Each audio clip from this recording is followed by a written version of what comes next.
Oh, the weather outside is frightful. But inside is so delightful. It's Christmas in July.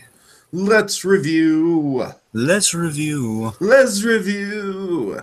What more? Look for Season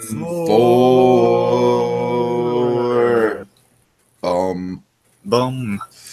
Yes, that's right. We're plugging back along with another Christmas in July. Oh boy, guys. We got Sandy with us tonight. How you doing, Sandy Claus? I'm doing great. Thanks. I sure hope you are. I sure hope you are. Yeah. We're doing courage. How could I not be great? Yep. So, Sandy, you got us an interview with the one, the only, the legendary John R. Dilworth the past October for our Haunted Holiday Hijinks. And so, of course, it's only appropriate that we bring you on to talk about Courage the Cowardly Dog and the Nutcracker episode. All right. Now, just to set some context for this, guys, some context, not context. Words. But while we're mentioning this, people, we encourage you to visit your local optometrist. Right. Context. Dragon, we did the Snowman's Revenge last Christmas in July. Snowman, Sean Connery, Snowman. Snowman. Man made of snow. Not the other way around. Man made of snow. So basically what we've been doing with the Courage episodes for Christmas in July, I like we might be able to get away with this one more time for the original Snowman episode. Maybe. I doubt it.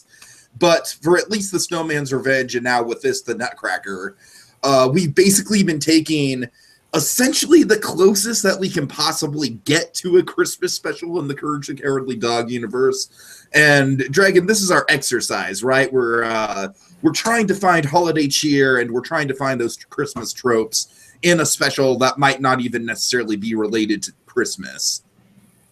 Yes, I mean, after all, one of the big reasons we're talking about this is that not only do we just reference a known Christmas tradition, but the episode is framed around it very eloquently. So it's by, of course, we have Peter Ilyich Tchaikovsky. Tchaikovsky's, the Nutcracker Suite, playing throughout the episode. It's really worked in there. It's kind of like 11-minute kind of tribute to that in many respects. It's basically Fantasia with rats. Yeah. Or possums, I should say. Are they rats or are they big rats or are they possums? No, they're rats. In the thing, it's supposed to be. It's rats like in the suite. Okay. Duh. The rats kidnap the rats are going after the girl to the Nutcracker to save her. So basically, this episode is like a literal Nutcracker suite. It is like. I mean, I understand why they did rats, but. For me, I guess we can get into this more later, but they're just they're so unmemorable.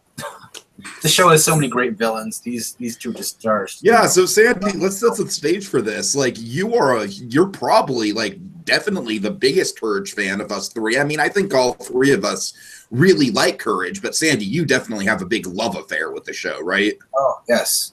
Like huge. And so Sandy, this is going to be a very interesting conversation because this is one of the few episodes of Courage that you don't particularly care for. Just setting the stage there. Oh, man. I really don't.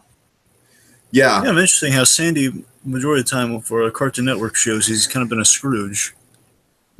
Yeah. For our Cartoon Network episodes, he's been a Scrooge, like for Codename Kids Next Door and for this. Right. Oh, God, I forgot about Kids Next Door.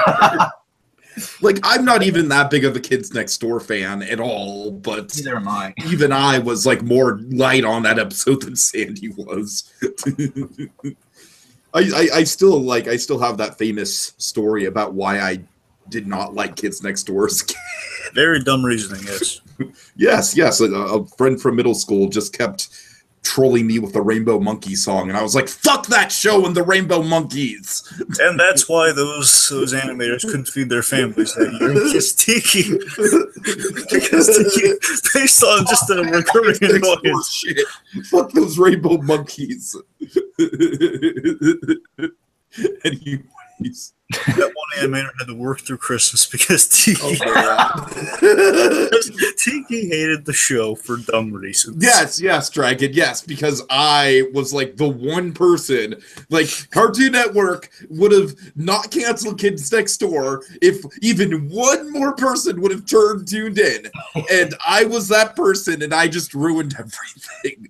Well, no, you're Tiki. You're the reason they don't have the revival, because they did have an ending, but they've been planning on coming back. And Tiki, folks, direct all your hate mail towards Tiki because he didn't like the show based on a rainbow monkey. Because you see what happened. What happened was that one of the Kids Next Door writers, or no, let's say one of the Cartoon Network's executives, was like a spy, like a mole in my middle school.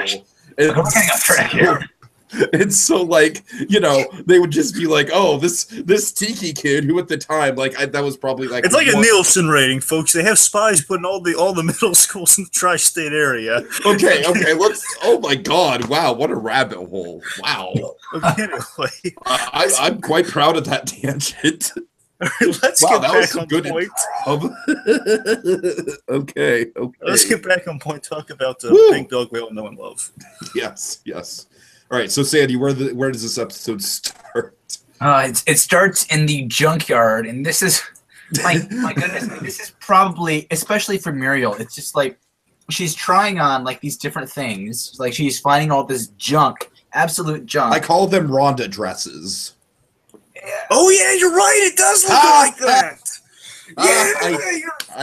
When she put on like the fur coat thing. Well, it's later on though when she puts that on. But yeah, I literally have it in my notes. Muriel trying on a Rhonda dress. Yeah, I see that. Oh yeah, you're right. That's why it looks so familiar. Oh. So it's kind of just an odd setup, and I will agree with you. It's an incredibly odd setup. It's one of the. I mean, I can't quite recall the entire series how it went with this, but this might be the most out there setup we've had. It really is. It's like they're just in the middle of this junkyard. Because that's basically she's window shopping in a junkyard. It's the same. She's browsing. They're dumpster diving, and I can understand that. I mean, but the thing is that there's no tie back to the farm in this episode.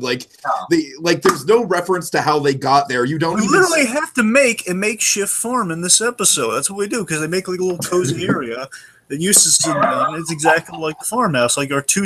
If Courage were a live action show, you'd have three principal sets. You'd have the living room, you'd have the kitchen, you'd have Courage's the attic.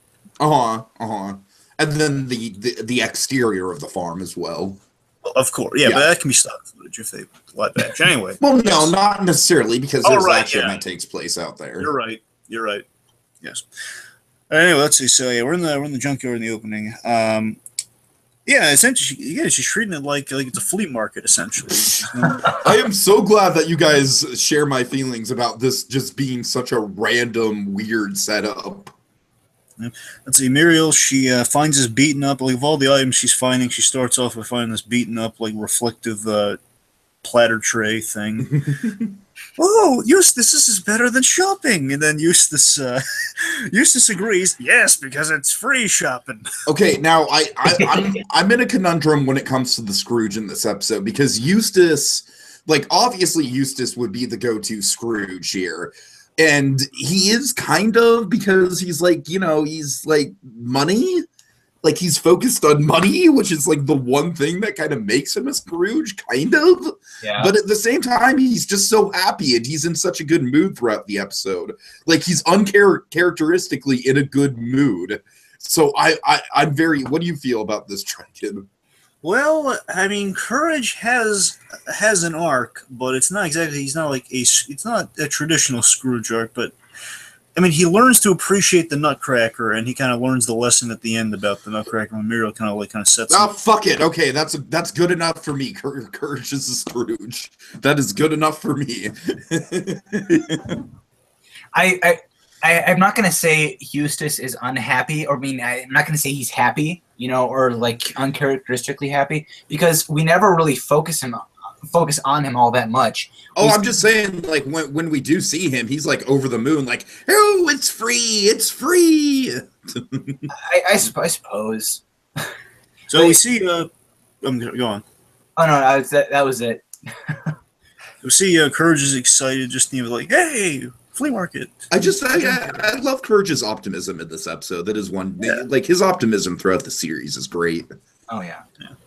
Muriel finds a jewelry box. Oh, how lovely! She blows away the dust, and in turn blows away the box because it's so just beaten and decrepit, I guess. Eustace finds a set of golf. Again, Eustace is very happy in this episode. I gotta tell you, he's really good. Yeah, that's what I'm saying.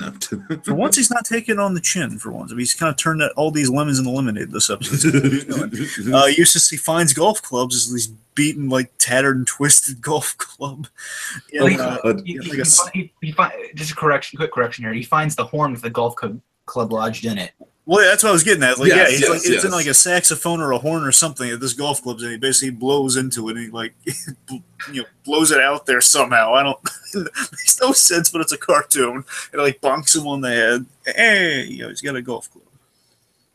The golf horn brought to you by the makers of the tubaphone. The not a successful follow up, but they're getting experimental.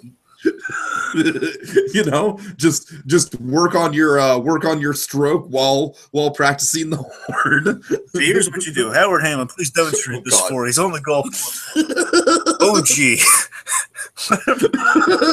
Tangent time, kids. Can I point one thing out while we're on just this topic of the whole? Yeah, we don't have to go down the Howard Hammond rabbit hole. But Hammond was going to demonstrate the product. Oh God. Okay. Dragon, Sandy, can Howard Hamlin quickly do a demonstration, and then we can get to your thing. Okay. Go ahead, so Howard Hamlin. Real quick, just Howard wants. Oh geez. However, will I make it to the 18th hole today? Oh God! Should I use a wood or a 5-iron for this one? Ernie, what do you recommend? Well, gee, Mr. Hamlin, I recommend you use the tuba putter. He uses the tuba putter, and what you have essentially is like a little, as if you were firing a bazooka. There's like a little launch feature. It basically helps you aim, like a little scope or sight built into it on the side that we did not see because Eustace didn't have the show floor model. He has it attached to the side. Basically, what you do is you blow into, as if you were using a blow dart gun. You blow into it, and basically you aim the putter at the ball, and with enough force and enough lung capacity, you can aim the ball and get a hole in one. Folks, that's why this holiday season you need to buy the tuba putter. All right, Sandy, go ahead. One thing I've always loved about the show, one thing it's why I'm so in love with it, is the use of just the different kind of background techniques they use. Like, especially in this episode where there's just, there's a junkyard. So like the different designs and, items in the back, it's endless, Yeah. And so if you look, especially, I have a screenshot up here of Eustace. He's holding a tuba with a golf club in it, and behind him is basically just an image of just it's like a real photo of just junk. It's like the entire background there. It's just, right. It's like a different coloring to it. Just so it's impressive how just they do all this and how they mix it all together. Like that's the first time I've noticed this. Just that total background there. It's really impressive. And of course, Courage has done. They always do a good job of doing stock footage and stop motion and stuff like that. Yeah, they're really cool. I have to say, I've never seen. I can't remember seeing a show do backgrounds the way they do backgrounds. It's impressive. Mm-hmm. Yeah, what's really cool is, and with the junkyard setting, though, again, we're kind of there for random reasons, but the point is being in the junkyard, we have all these kind of great comedic props and kind of over-the-top props we can have at our disposal. Like later on, we have like a chase ongoing. We can like throw ridiculously placed objects from all over the place, and they make a little bit of logical sense for a change. Exactly. Let's see. So Eustace is digging through a junk pile. He finds a Nutcracker. He tosses it. Yeah, I like that Eustace just not caring about something. Instantly kind of helps, kind of brings a little levity in the Courage's life. Bonks Courage on the head, and he initially scares him. Again, a little bit of a message there with kind of Scrooge. And if you want, it is a very creepy looking Nutcracker in first impression. If you want to look for somewhat more of a Scrooge parallel, it's like, hey, he's frightened by something at first, and then he comes to enjoy it and like it. Ah, there you go. So initially it scares him. That's kind of the Courage is just so heartless about the Nutcracker. Ooh, he's such a bad man. Yeah, we have the ever-present theme with courage, which is nice. And some places, some episodes do a lot better than others. And I'm not saying this is like one of those amazing cases of it, but I think rings true with an element of courage. It's really, really nice with the show is that there's this message of, hey, initially you might be scared of something, but you're going to see it throughout. You see the Bigfoot and Hunchback. Exactly. Those are the two big examples, I think. Exactly. Oh yeah, especially with the Hunchback and the Bigfoot. I keep cracking up with the Bigfoot one because they're dancing with the fruit on their heads. right. The Bigfoot's the best example of that. Yeah. But yeah, that's the message. Initially, something might seem scary, but no, it's not scary at all. Once you get to know it, you kind of, it's conquering your fear, not necessarily by exposure, but getting to know it. Yeah, I hear you. So, kind of with that, you can kind of attach somewhat like an arc for, kind of a Scrooge-like arc for courage. Ooh, he's so bad. Ooh, he's so greedy. I'm sorry, okay. Dragon. I've just got to do this to just hype up the Christmas element. So let's see. Also, if you want to look at it, hey, kind of shopping all over around the holidays. Oh, yeah, very much so. Christmas shopping. You see, Sandy, this is what we do here on Christmas in July. And shopping for a bargain. Oh, God, free. Yes. Can't beat free. Oh, so basically, Courage is scared to mirror. And Christmas in July has just turned into a litmus test for our own sanity at this point. So Courage initially is scared. What gets him over his fear, which is a nice ever-present thing in the show, is that Muriel shows him, of all people, shows him how it works. And no, Courage, don't be so scared. Look, it's like a little nutcracker. Take the bag, it makes the teeth chatter, that sort of thing. And then he's amused by it until it bites his nose, and that's he's messing around with it too. And he bites his nose, and Courage is it's like, ooh, I hate the Nutcracker so much. Ooh. Anyway, but it's kind of like that childlike quality of Courage too, where he was always like he's messing with something like he's all whimsical, and then like ow, right. Not as bad as the time he's playing with the bear trap and it like snaps his tongue. Oh God! So many bad. Courage must have like a healing tongue because every time something bad happens to his tongue, I think the last episode, believe it or not, has like the most gruesome tongue thing possible. I mean, he was balancing himself on his tongue, balancing himself on like the bear trap. I tell you though, it's so eerie in the last episode though when he in the one with Courage's parents. Was it Courage's past? Courage remembers the past. Remembrances of the past. Remembrance of Courage past. Right, that's one. He's looking lollipop, and then just the tongue comes off. That's nasty, and you see like the end. God, that still haunts me. That rule haunts me. I gotta tell you, it's like that's a big old body horror right there. Yes, and Kurt's known for that one. Yeah, a lot of body horror. Cronenberg was the crowd. Yeah, so Eustace is he's pulling a rope, just mysterious rope, not a good idea. He's like, oh, goody, more free stuff. And a moose head lands on him. Oh boy. This is just, the moose head is just an inspired visual. It is. It's fun. I just love how we can emote with him. It makes logically it makes absolutely no sense, but it's fun. I mean, that's kind of the perfect way to describe a lot of Courage's most memorable visuals. It makes no sense, but it's fun. It's almost like the last. We don't care. Yeah. You know what? Almost. This was from season 4, right? Yeah, season 4. Back in season 1, they actually had a moose head on their wall in the King Ramses episode. Oh, nice. So it's like they have a history with moose heads for some reason. Oh, maybe he threw that moose head out, and that's why it's not serious. And then he found it. Oh God, that's great. All right, so moose head falls on Eustace. Courage is playing with the Nutcracker, and let's see. Oh, it's kind of cool. We have another callback to an episode, and saying you can correct me if I'm wrong on this. It's Courage is playing. He's having like a little tea party with some toys, and with the Nutcracker, he has a little toy version of Randy the robot, right? Oh. Yeah, I remember more of like the robot in the opening when they're flipping through the channels, but because I can never remember like the Randy the robot episode. Oh yeah, I'm Randy the robot. Is Christopher? Oh God. So let's see. So he's having a little tea party going on. Again, Courage is very, very complacent, very happy with life. He is then let's see. Then buried in. He's then buried in junk that is freshly dumped, like a garbage truck or something's coming by and just dumping the junk right on top of him. He digs for his little Nutcracker buddy, and then realizes, because no one else is, he realizes they are locked in, which is not ideal. Oh, God. You're just locked in the junkyard when you're doing your window shopping, like any other Thursday night. If we learned anything from Brave Little Toaster, a junkyard is not a place to be. Well, it's kind of funny. Yeah, Brave Little Toaster and Toy Story 3. Yeah, that was more of a dump with Toy Story. This is like, It's tomato, but I see what you're saying. Yeah. Anyways, I'm saying one they destroy it by all costs. It's horrifying. Yeah, I know. Okay. Anyway, yes. So yes, they're locked in. Mm-hmm.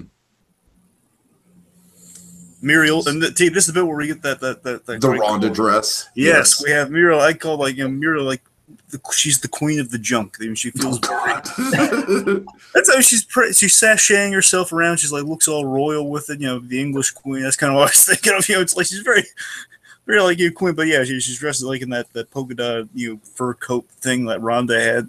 When I was rewatching this earlier, I saw that. I remembered it and just thought, wow, yeah, Muriel. She has no sanity in this episode. I kind of agree with you, Sandy. I kind of got that same sort of vibe. Muriel can be a daft sometimes. She can be a little daft here and there. I mean, this is like a new level. Okay, man. Seriously, there's no reality with Muriel anymore. It's like there's light on, nobody's home. What's going on here? That's kind of what I was getting this episode. I'll admit. Is she just in the marriage for consistency's sake? What's going on? It never even phases the Eustace and Muriel that the junkyard is closed. They just set up a house. Exactly. Yeah. I mean, Eustace occurs you on her, and then Eustace, and just trying to explain with the classic bumbling. There's nothing. Oh God. Oh man. Okay. Then, we have when he goes to Eustace though. We have this is a great psych. Yeah. You take us through it. So yeah, we get the classic Courage scared by a masked bit, except it's the moose thing, and then so we have another great tongue humor where Courage screams, and then just this horse, this horseman comes riding. It's a cowboy, a little cowboy. It's a cowboy, yeah. Riding out of, just riding out of his mouth and then riding back. It's just so absurd. It makes no sense, but it's a lot of fun. You see a pattern here? It makes no sense, but it's a lot of fun. Then night falls. Night falls, clouds are showing up. We have atmosphere set. Boom, boom, boom. Oh, here's another holiday trope. You're basically stuck somewhere around the holidays, and the weather, well, okay, forget the weather part, but we're trapped somewhere around the holidays. We're desperate here, folks. We're desperate here. Sure. Being locked in a junkyard equates to a Christmas snow-in. It's like the Full House thing where we're stuck in the airport. Oh God! Also, I'm going to stretch it even further. I'd say that Muriel in her Rhonda dress is like Christmas fashion. It's Christmas fashion, right? I think we're losing our sanity. It's like her equivalent to the make go really meta with it. It's her equivalent to the Nancy Spumoni snow boots. Yes, it's her. There's this great bit up here with the television and oh man, yeah. Now this truly is insane here. We're using I imagine almost from John Chris Felucci almost. I know I just saying this feels like such a really a bizarre non sequitur we used this year. Just he's sitting in a chair just randomly, even has some flooring like the house. Oh God! By chance, and he's just watching good reception, and of course the broken TV, there's nothing playing. And the fact here's the thing, with a moose head he is watching, which he can't see. Yes, exactly. It's not like a mask, it's like a head, so it's literally just jammed onto his own head. This scene is crazy on 4 levels. One, that what was that, Sandy? Pointing out he's brushing the moose's teeth with a hair. Yes! Oh my God! Yes, it's crazy on 4 levels. He just happens to be in a spot that's ripped out of the house. He is watching non-playing TV through a thing which he cannot see through, and he's He's able to manipulate. He's brushing his teeth, and the teeth actually work. So This is crazy. So, guys, I think we can say two things about this. All right, it makes no sense, but it's a lot of fun. Yep. It's just like John Miller. He just makes no sense some of the time, but he's just so much fun. Yeah, right. Oh God, this is great. All right. Okay, so let's see. So John, if you're listening to this, that's not something negative. That's what we love about you. Yeah, exactly. So Courage, of course, with like any dog, has infinite kind of hidden pocket space. He puts the Nutcracker in his pocket, and then as he does that, the Nutcracker suite begins.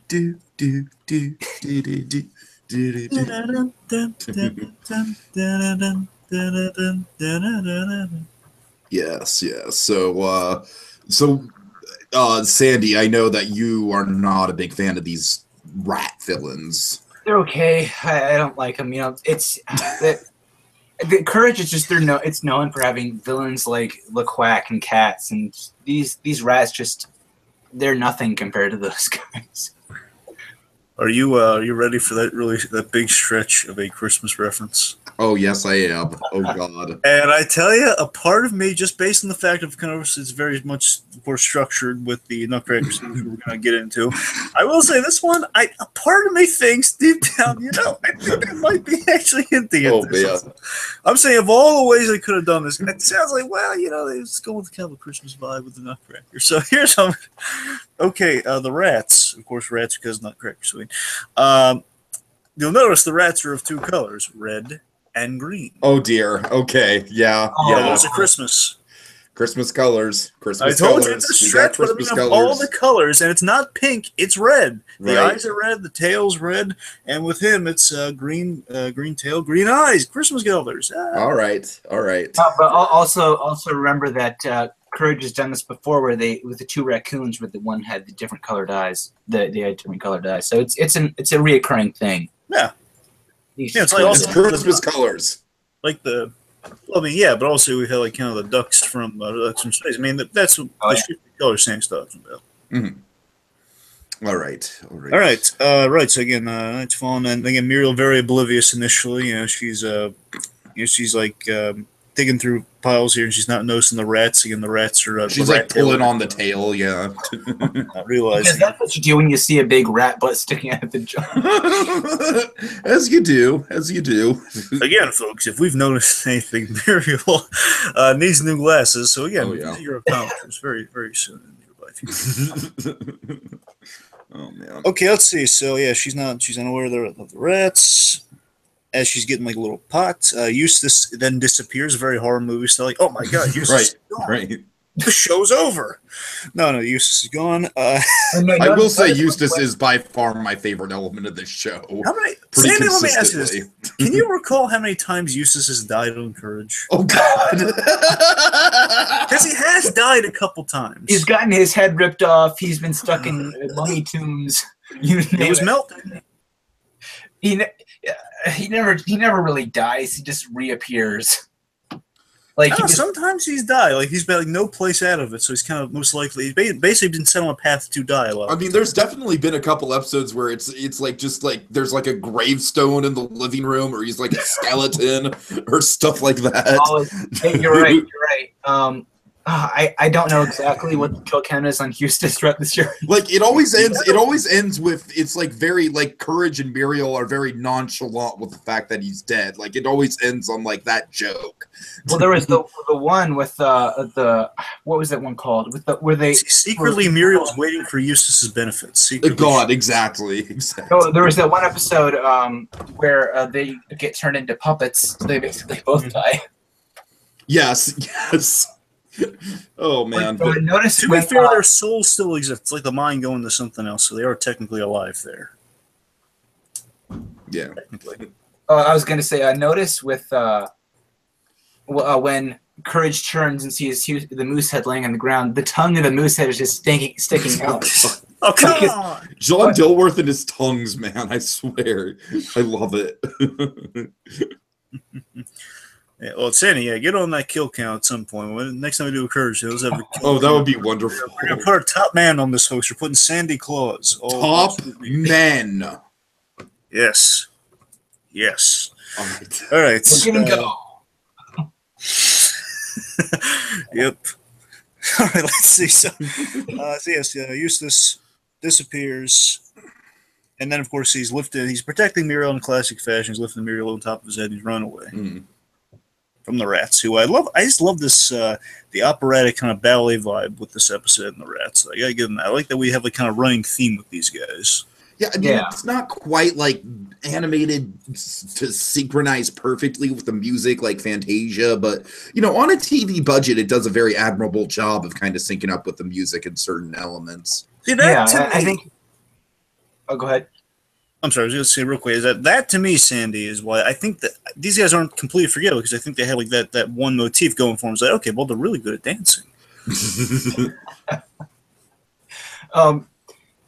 You hit the nail right on the head when you said, what was it? What was it? You said something like classical or just in a very... Yeah, kind of an operatic ballet vibe.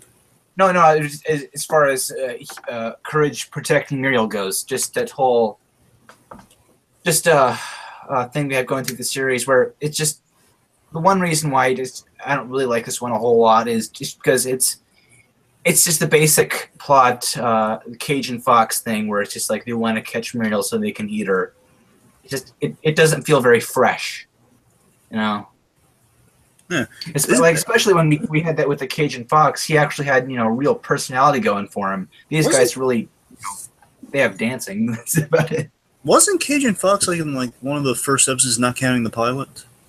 Oh yeah, he was in the two episodes were stuck together: the Cat's Motel and the Granny Stew. Yeah. So it's basically the second episode, official episode. Here's the thing, Sandy. While we don't, I think you're right. You're absolutely right that we don't have as much personality, much like a lot of really kind of fun, memorable character stuff going on with them, like that with Cajun Fox. I think we do switch up here and there, like how Courage is kind of maneuvering with running. We do like a few fun things, like how he's running away with Muriel. Yeah, we do. We definitely do. And I like that they threw D-Lung in there on the giant sticky mat. Yeah. Right. Hey, Where you going, you fool? You never said that. Darn it. No, he does say that. He does? Yeah. Oh, that's right, he does. Okay. Yeah. He never laughs. No, he never laughs, but yeah, Courage runs over him and watch where you're going, you fool. I think everyone who doesn't know, it's D-Lung. They always know him as "you fool" guy. You fool. Let's see. Let's pad a little bit, just make sure we get some chronology here. So let's see. Muriel's impressed by the dancing, like ooh, along the way as Muriel would be. I also love the practical uses of the Nutcracker, where Courage, there's the giant mouse trap, and Courage throws the Nutcracker on the cheese to trigger the mouse trap. Yeah, I get that. That is my favorite part of the episode. How we use them. Maybe kind of a gadget fan. Of course, the multi-purpose, the multitude of ways we can use the. It is nice. It is nice. Yeah. And also, I like that we are kind of telling the story of the Nutcracker sleep through this. I know it seems very hand in hand, but it's kind of nice that we're adding kind of some layers to the pursuit in a way. So I'm going to lay on two tropes, if you can believe that, with the Nutcracker. I think the Nutcracker can both qualify as the coveted gift trope, and I would say it could also qualify as the trope of the present that at first you don't want, but then turns out to be awesome. Yeah, sure. Yeah. I could both those tropes. Mainly the second one. Mainly the second one? All right. Well, throw the first one out. We'll go with the second one.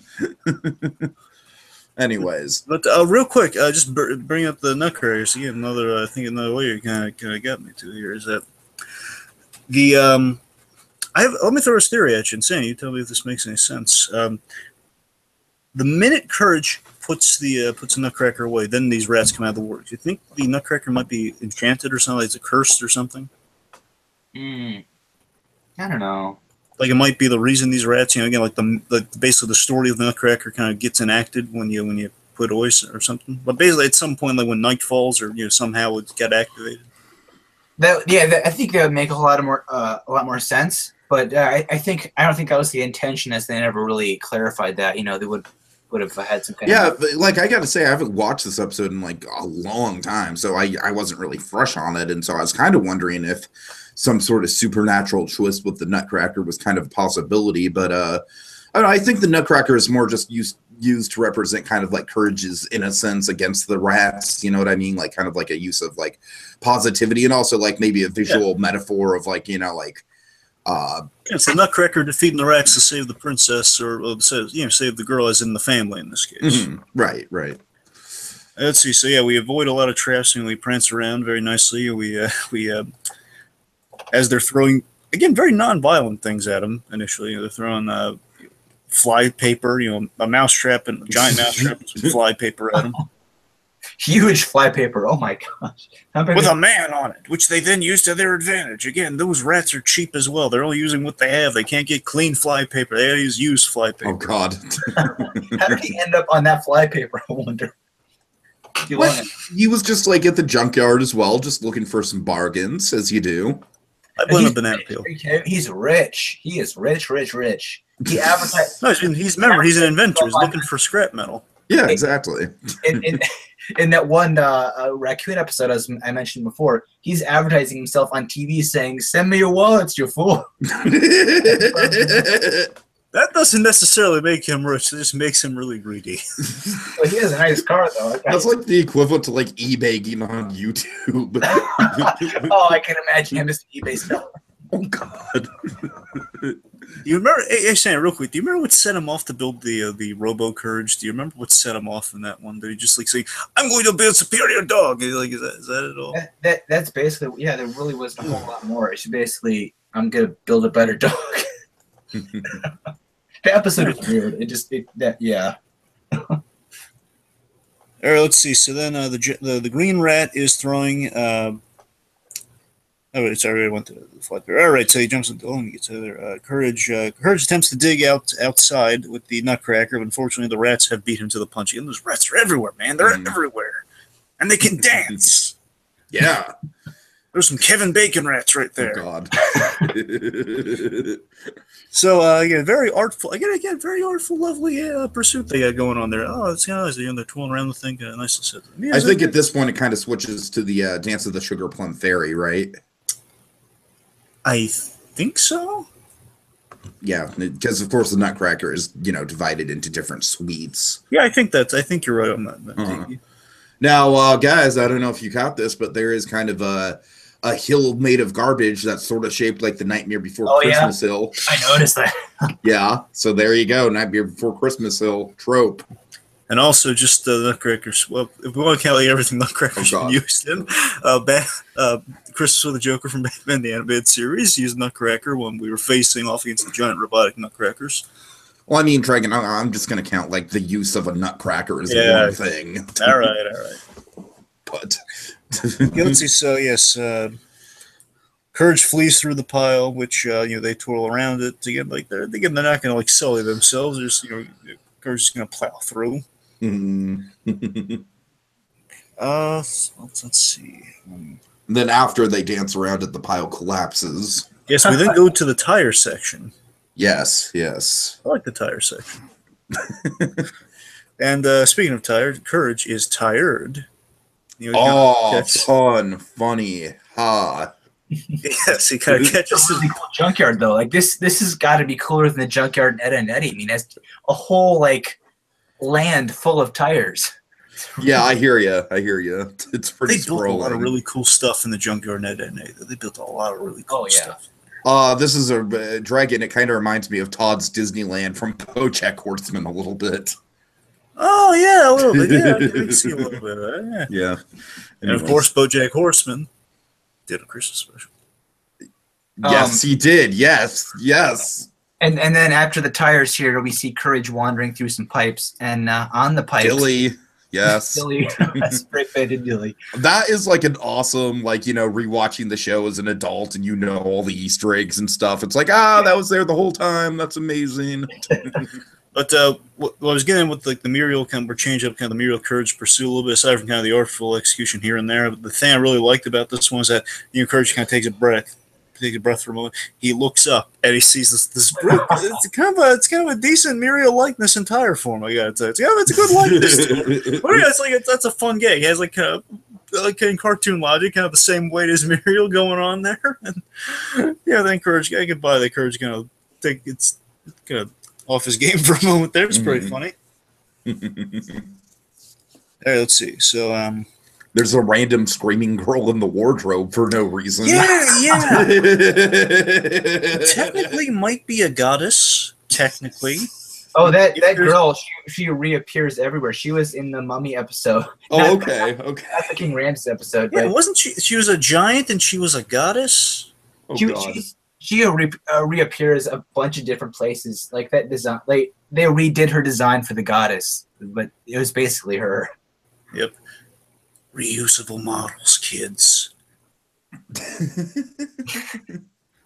Hey, it's helpful. It's a trick. What can I tell you? In Freakazoid, they had something called a model dump, where basically they use Animaniacs extras all over again. Oh man! Oh, that's great. The first episode, Dance of Doom, they on the contrary they joked and called it a model dump because there's like from their Amblin show. It's really funny. Oh anyway. Man!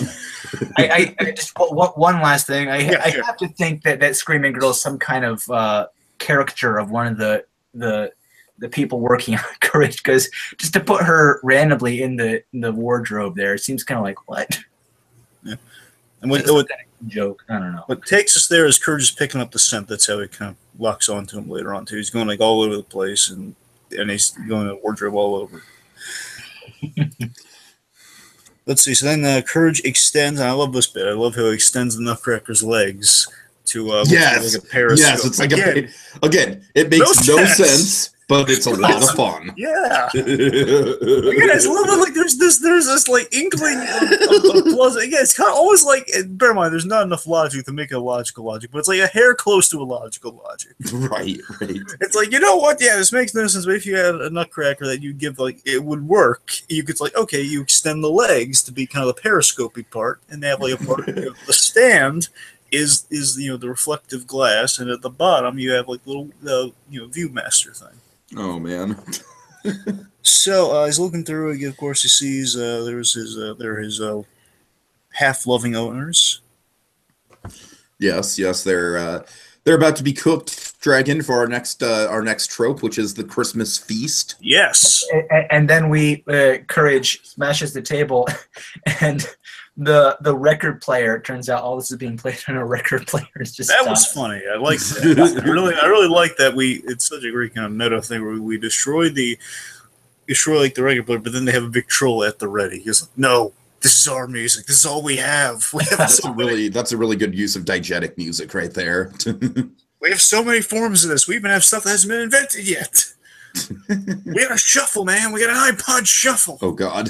We got a Zune. We don't know what the heck a Zune is, but we got it. Right.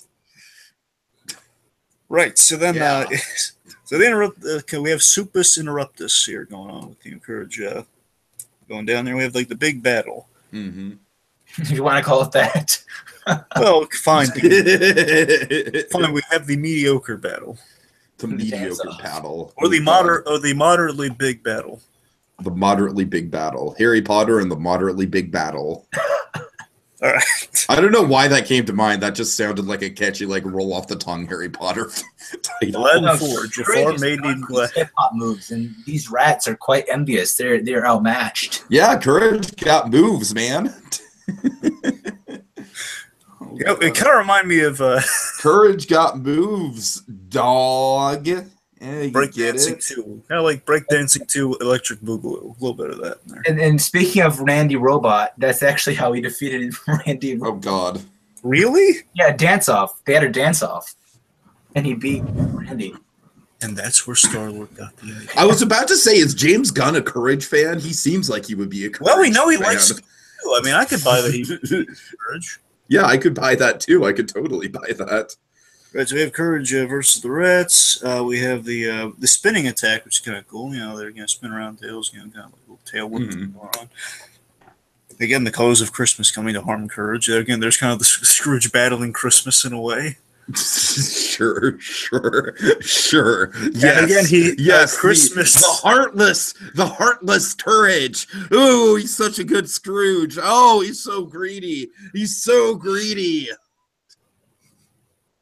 Anyway, if you look at it this way too, he's kind of embracing the toy / the Christmas spirit with the Nutcracker, and that's how he kind of defeats him by also embracing the dancing. I do love the sword.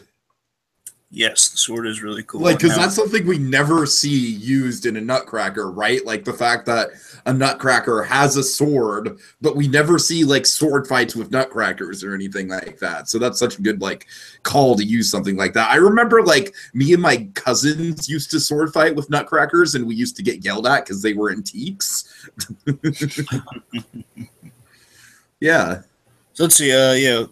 The Nutcracker gets out of his hands for a minute and frees Eustace and Muriel. Again, we have him like encourage embracing the basically embracing what the bags are all about. The dancing in the midst of combat. Sure. And he encourages busting a move with the Nutcracker. I like that. I like how he's dancing with the Nutcracker. It's like kind of like the wood logic of it here. Like, okay, the joints of the arm are moving, so it looks kind of like dancing. It's kind of it's how he gets one up on him, and basically through that, he's taking out the support beams, and the whole kit and caboodle comes down as Eustace and Muriel are whisked away. Muriel's like congratulating her, hooray! She's all hooray! She has no idea what happened, but she's happy, so good for her. Courage and Nutcracker take a bow. Nice bit, classy.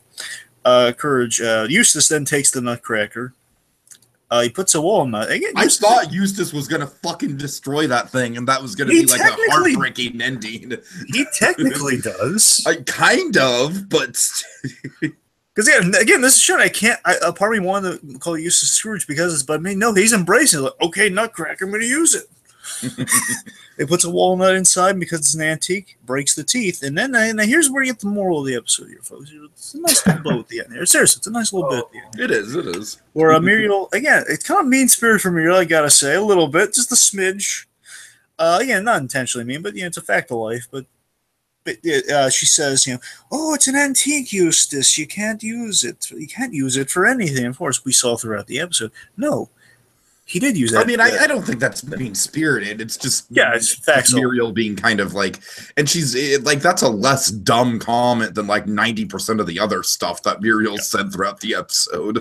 Yeah, I mean, yes, that's fair.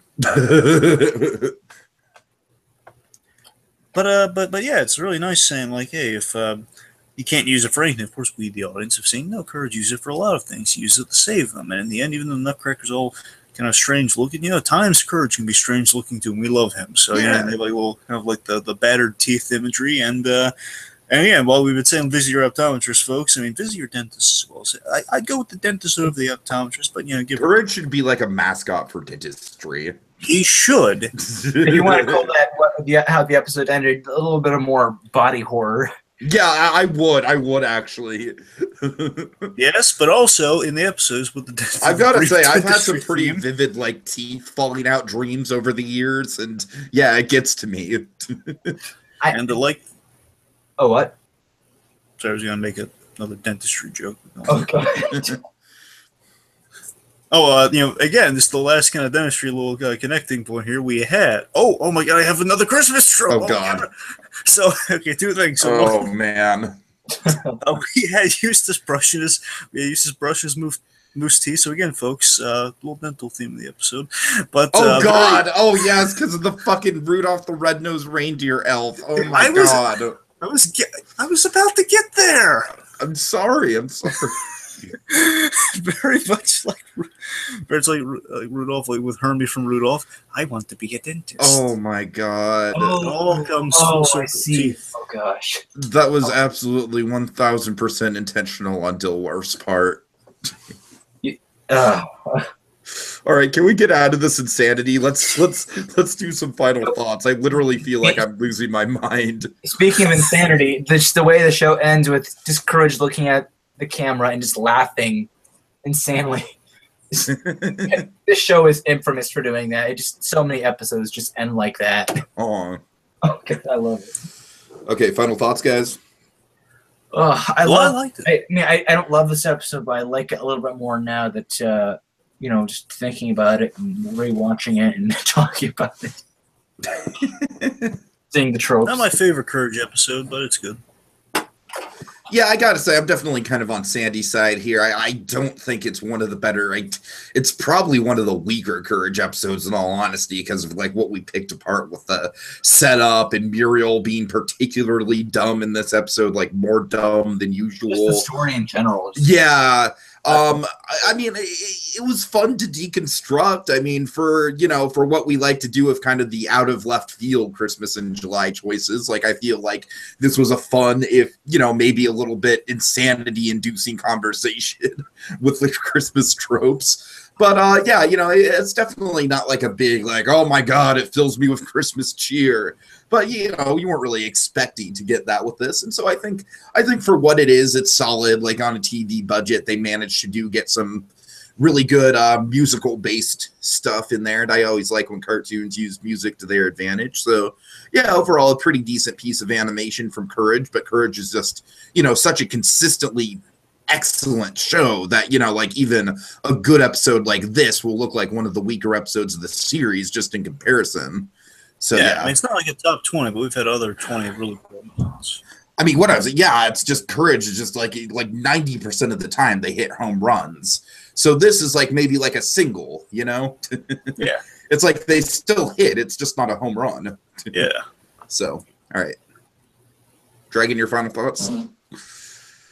Yeah, it's not the most memorable, not the most iconic episode, but again, it has like a little bit, like gives you like maybe a spark of Christmas cheers, a little bit of a spark, like maybe like a very moderate Christmas buzz that kind of goes away. A very moderate Christmas buzz. I like that. I like that. Very moderate kind of Christmas buzz, kind of like a Christmas sugar rush. It's like, yeah, then it goes away. I think it's a rush. I don't think it's a sugar rush though. It's like half a candy cane. Like half a candy cane. Now, are we talking like the full size candy canes or like the little mini candy canes that the charity Santas give out? No. Here's the thing. I'm saying here's what's happening. It's your average candy cane, the full size one. But here's the thing. While you're chowing down on it, here's what happens. You get like halfway through, it's like, yeah, this is Christmas cheer, but then it turns into like an after dinner mint. Like it's like just a peppermint. Like basically, here's the thing: you start with the key part, and it's like, this is like an after dinner mint, but it's long. That's So can we have like the candy cane? Can we have like the candy cane mints be like the next product on Christmas in July, along with the tuba putter? Sure. We gotta have like a QVC with all these. We could literally do a podcast on that, man. I think we should look into that. Rock Soup, the Howard Hamlin endorsed tuba putter, the less successful successor to the tuba phone. Oh man. But again, it's like it's fun, but it doesn't contend with any of the other Greek Courage episodes. But it's okay. It's fine. All right, so let's get to the heart of the goddamn episode, folks. The tropes. Oh Jesus, there's so many of them. I mean, Courage just makes such a good Scrooge because he's just he's so antagonistic. Go ahead. Well, two things. One, Tiki, I think we have so many tropes, we gotta do a second part to this. I really do. No. Don't even joke with stuff like that. I'm kidding. Oh, but secondly, though, again, we've done very loose Scrooges before. All right, let's not ride too much on them. He has to be a bad guy. It's about the Scrooge arc. To be honest with you, I'm just ripping off the bit from the Lost World Jurassic Park review from the Nostalgia Critic, like, ooh, John Hammond, he's so evil. Right. Let's see, of course, red and green, the colors of Christmas, red and green. Red and green. The Nutcracker himself, like the symbolism of the Nutcracker. The Nutcracker suite, the music choice as well. There's the whole kind of framing of that. The unlikely awesome gift. Yes. Which honestly predominantly is built into like the Scrooge thing. We're also that's kind of the main Just like not being thrilled with some, but like but then basically being scared. Also, you have like the scary journey that leads to like kind of the reconciliation. Like, yeah, Of course, we get a little bit of a visual nod with the Nightmare Before Christmas Hill. I think I may have found one more trope. yeah. Oh God, Santa's got one. Oh no. Come on, man, don't hold out on us, man. Come on. Free domain music. The what? Would that be one or What is it? Public domain music? oh yeah, public, yeah, that's what it was. Public domain music. I don't know. What do you think, Dragon? What's your ruling on that? I don't like are all the Christmas classics public domain. Not all of them, but some of them, like Jingle Bells and stuff like That's that. the thing. I mean, well, okay, Jingle Bells is public. I don't know. I'm gonna call juries out on this one. I can't really rule on it. Better call Saul. Yep. Let's see. Also, of course, a lock somewhere around the holidays. You know, trapped somewhere. No, it's not an airport, but a junkyard. Blizzard. Fucking holiday blizzard. It's totally the same thing. You know what's weird? Oh my, what? Reuniting with family. Yes. Oh, let's see. Of course, the Christmas feast. Yes. The holiday moral at the end. It wasn't necessarily a holiday moral, but it was a moral. Mm-hmm. All the same, with Mira kind of exposing that. We got to see encourage a little uplifting moral at the end. Dragon, it was so ridiculous and I already forgot it, but what was the one that you kind of referenced where it was like kind of the dentist thing. The Hermie the dentist thing. The dentist parallel. You know what's weird? I keep seeing in the background of like I'm browsing through the background here and I keep seeing the word rat skin on numerous like items in the junkyard. Like I'm just jumping around from episode and I see the word rat skin in every like clip. That is kind of fun. I have a real stretch for one. Okay. You know when you go into like a log cabin, and we go like these sorts of like kind of the cozy places around the house. Like we go like people go skiing around the house, and you have like pelts, and you have like moose heads, and you have like kind of like the taxidermy things on the wall. Mm-hmm. Moose head. Sure, I'll give it to you, Dragon. That's a freebie. Right. Okay, guys.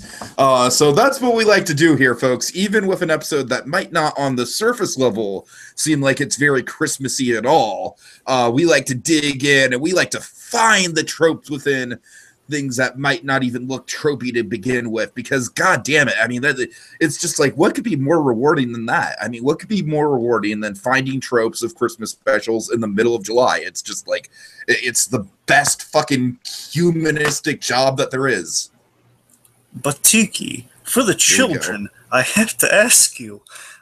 Tiki, I beseech you here in front of Sandy Claus himself. I beseech you to answer his curiosity and mine and all the little kitties out there, all the little kitties tuning in, watching Courage the Cowardly Dogs. You know what? This was good. I feel like a little Christmas cheer. It's gonna pass like gas, but I feel like a little Christmas cheer. But I gotta know. I have this lingering thought in the back of my mind with all these tropes, all these bountiful, glorious tropes found in this episode in season 4 of Courage the Cowardly Dog. I gotta know. I have to know. Like the Out with it, man. I have to know. How are we going to do that, Tiki? Is there a term? How do we do this process? How do we find the tropes? By putting the mistletoe underneath the microscope. Next time on Christmas in July. And by the way, the next installment is the Mask Christmas Special. Yes, because we're unlocking that as well. Next time on Christmas in July, I didn't forget. Fa la la la la la la la. No present for Tiki. You fool!